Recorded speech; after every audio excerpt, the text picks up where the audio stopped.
Maharashtra today 24 news सत्य परिस्थितीचा सविस्तर आढावा।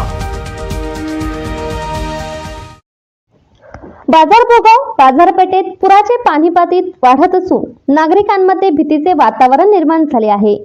नागरिकांना स्थलांतरित होण्याचे आदेश प्रशासनाकडून देण्यात आले आहे।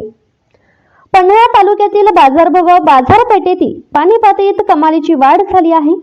दरम्यान बाजारपेठेतील साहित्य सुरक्षित स्थळी हलवण्यात व्यापाऱ्यांची धावपळ उडाली असून नदीकाठचे ग्रामस्थही जनावरांसह सुरक्षित स्थळी स्थलांतरित होत आहेत। तसेच गेले 8 दिवस पाणी शेतामध्ये साचून राहिल्याने भात, ऊस यांसारख्या पिकांचे मोठ्या प्रमाणावर नुकसान झाले आहे।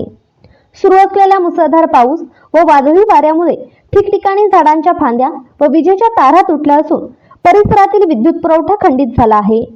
दरम्यान संभाव्य पूर्ण परिस्थितीचे गांभीर्य लक्षात घेता प्रशासनाने नागरिकांना सतर्क राहण्याच्या सूचना दिल्या आहेत।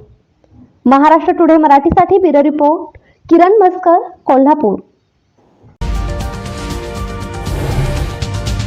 आजच महाराष्ट्र टुडे 24 न्यूजला सबस्क्राईब करा आणि सत्य परिस्थितीचा सविस्तर आढावा पहा।